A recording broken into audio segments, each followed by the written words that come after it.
Nerve supply and blood supply of head and neck એમાં total 12 cranial nerve હોય અને 3 basic part પડે, pure sensory, pure motor અને એક મિક્સ્ડ નર્વ હોય. ઓકે, પ્યોર સેન્સરી નર્વ જોઈએ તો 3 વસ્તુ હોય: આઈ, નોઝ એન્ડ ઇયર. સૌથી પહેલાં ઓલ્ફેક્ટરી નર્વ જે નોઝ માટે સ્મેલ, ઓપ્ટિક જે વિઝન એટલે આઈ, અને 8 cranial nerve vestibulocochlear nerve જે હિયરિંગ અને બેલેન્સ એટલે ઇયરથી રિલેટેડ. આ થઈ ગઈ પ્યોર સેન્સરી. એના પછી છે પ્યોર મોટર. મોટરનું કામ શું હોય તો મસલ રિલેટેડ. તો મસલ રિલેટેડમાં સૌથી પહેલાં third cranial nerve oculomotor nerve, motor to the muscle of eye except SO4 LR6. હવે SO4 એટલે શું તો સુપિરિયર ઓબ્લિક અને LR6 એટલે લેટરલ રેક્ટસ. તો એ જ રિલેટેડ. હવે થર્ડ નર્વ એને સપ્લાય નથી કરતી તો કોણ કરે છે તો trochlear nerve 4, motor to the superior oblique muscle. અને LR6 મને 6મી એબ્ડ્યુસન્ટ નર્વ જે છે એ લેટરલ રેક્ટસ મસલને, અને જે ચોથી નર્વ છે એ 12th ક્રેનિયલ નર્વ હાઇપોગ્લોસલ નર્વ જે મસલ ઓફ ટંગને સપ્લાય કરે. એટલે total 4 motor nerve, purely motor nerve. અને એના પછી હવે મિક્સ્ડ નર્વ છે જે આપણી 4 લાર્જ નર્વ છે. એમાં સૌથી પહેલાં ટ્રાઇજેમાઇનલ નર્વ જે 5th ક્રેનિયલ નર્વ છે. મિક્સ્ડ નર્વ છે એટલે મોટર અને સેન્સરી બંને હોય. મોટર તો કયા મસલ તો મસલ ઓફ માસ્ટિકેશન, અને સેન્સેશન તો સેન્સેશન ટુ ફેસ એટલે V1, V2 અને V3. ઓપ્થેલ્મિક, મેક્સિલરી અને મેન્ડિબ્યુલર નર્વ. ઓકે, એના પછી છે ફેશિયલ નર્વ જે 7th ક્રેનિયલ નર્વ, એ પણ મિક્સ્ડ નર્વ છે. તો એમાં કશું શું આવશે ફેશિયલ એક્સપ્રેશન, પછી taste, anterior 2/3 of the tongue. જેમ આપણે ફેશિયલ નર્વની બ્રાન્ચ નીકળે છે કોર્ડા ટિમ્પેની જે એન્ટિરિયર 2/3ને સ્પેશિયલ ટેસ્ટ આપે અને લિંગ્યુઅલ નર્વ સાથે કનેક્ટ થાય એટલે ટોટલ એન્ટિરિયર 2/3ના સેન્સેશન પ્રોવાઈડ કરે. અને પેરાસિમ્પેથેટિક ટુ સલાઇવરી અને લેક્રાઇમલ ગ્લેન્ડ. હવે એ જ રીતે બીજી 9th cranial nerve glossopharyngeal nerve.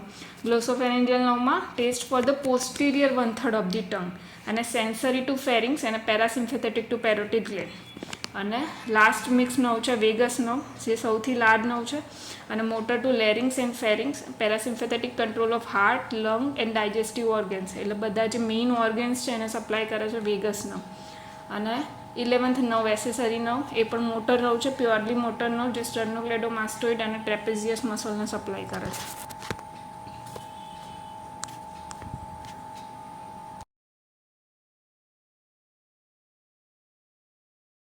Okay, હવે arterial supply of head and neck એમાં જોઈએ તો સૌથી પહેલાં નેકમાં થાઇરો સર્વાઇકલ ટ્રંક, કોસ્ટો સર્વાઇકલ ટ્રંક અને બ્રેકિયોસેફાલિક ટ્રંક ત્રણે કનેક્ટ થશે. એમાંથી કોસ્ટો સર્વાઇકલ ટ્રંક કોને સપ્લાય કરે તો ડીપ મસલ ઓફ નેક એન્ડ અપર થોરેસિક રિજિયન. થાઇરો સર્વાઇકલ ટ્રંક કોને સપ્લાય કરે થાઇરોઇડ ગ્લેન્ડ, પેરાથાઇરોઇડ ગ્લેન્ડ અને નેક મસલ્સ. હવે આમાંથી એક બ્રાન્ચ નીકળશે સબક્લેવિયન આર્ટરી જે આગળ જઈને નવી બ્રાન્ચ બનાવશે વર્ટેબ્રલ આર્ટરી. હવે વર્ટેબ્રલ આર્ટરી શું કરે વર્ટેબ્રામાંથી પાસ થાય અને ફોરામેન મેગ્નમમાં થઈને સ્કલની અંદર એન્ટર થાય.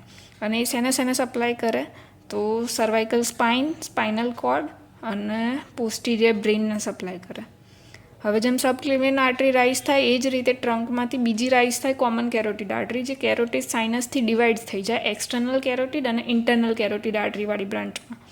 ઇન્ટરનલ કેરોટિડ આર્ટરી જે હોય એની 3 બ્રાન્ચીસ પડે: ઓપ્થેલ્મિક, એન્ટિરિયર સેરેબ્રલ અને મિડલ સેરેબ્રલ.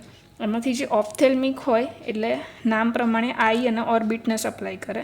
એન્ટિરિયર સેરેબ્રલ જે હોય એ એન્ટિરિયર પાર્ટ ઓફ બ્રેઇનને સપ્લાય કરે, અને મિડલ સેરેબ્રલ જે હોય એ લેટરલ પાર્ટ ઓફ બ્રેઇનને સપ્લાય કરે.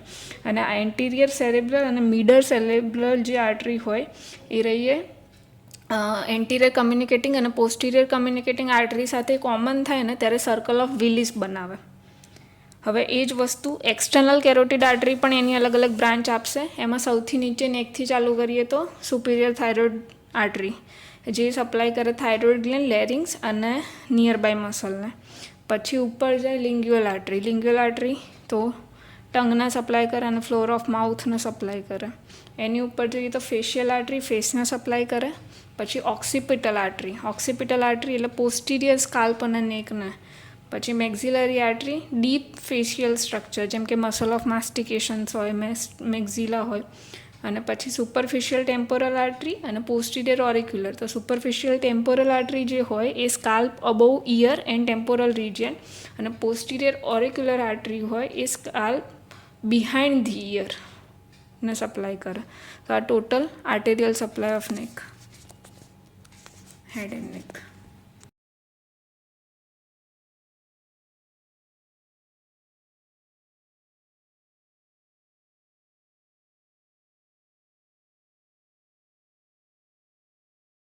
Venus supply of head and નેકમાં જોઈએ તો સૌથી પહેલાં ઉપરથી સુપરફિશિયલ ટેમ્પોરલ વેઇન હોય એ મેક્ઝિલરી વેઇન સાથે કનેક્ટ થાય અને રેટ્રોમેન્ડિબ્યુલર વેઇન બનાવે. હવે રેટ્રોમેન્ડિબ્યુલર વેઇન હોય ને એના બે પાર્ટ પડે, એન્ટિરિયર ડિવિઝન અને પોસ્ટિરિયર ડિવિઝન. જે પોસ્ટિરિયર ડિવિઝન હોય ને પોસ્ટિરિયર ઓરિક્યુલર વેઇનથી કનેક્ટ થાય અને નીચે એક્સટર્નલ જુગ્યુલર વેઇનમાં ડ્રેઇન થાય અને એ અગેન સબક્લેવિયન વેઇનમાં ડ્રેઇન થાય. ત્યાંથી એક બીજી બી બ્રાન્ચ પડે વર્ટેબ્રલ વેઇન, ઓકે, જે સ્પાઇનલ કોર્ડને ડ્રેઇન કરે. અને એન્ટિરિયર ડિવિઝન જે હોય રેટ્રોમેન્ડિબ્યુલર વેઇનનું એ રહ્યું એ ફેશિયલ વેઇન સાથે કનેક્ટ થઈને કોમન ફેશિયલ વેઇન બનાવે જે ઇન્ટરનલ જુગ્યુલર વેઇનમાં ડ્રેઇન કરે. ઓકે, ફેશિયલ વેઇનની એક બીજી બી બ્રાન્ચ પડે ડીપ ફેશિયલ વેઇન જે ટેરિગોઇડ પ્લેક્સિસ ઓફ વેઇન્સને કનેક્ટ કરે અને ઉપર કેવર્નસ સાઇનસને કનેક્ટ કરે પ્લેક્સસ જોડે એમિઝરી વેઇન થ્રુ. અને આગળ જઈએ ને તો ફેશિયલ વેઇનથી પછી બીજી બ્રાન્ચીસ ઇન્ટરનલ જુગ્યુલર વેઇનની પડે સુપ્રા ટ્રોક્લિયર અને સુપ્રા ઓર્બાઇટલ વેઇન. ટૂંકમાં ઇન્ટરનલ જુગ્યુલર જે વેઇન હોય એ બ્રેઇન, ફેસ અને નેકને સપ્લાય કરે અને એક્સટર્નલ જુગ્યુલર વેઇન જે હોય એ સ્કાલ્પ અને સુપરફિશિયલ ફેસને સપ્લાય કરે અને વર્ટેબ્રલ વેઇન જે હોય એ સર્વાઇકલ વર્ટેબ્રી અને સ્પાઇનલ કોર્ડને સપ્લાય કરે.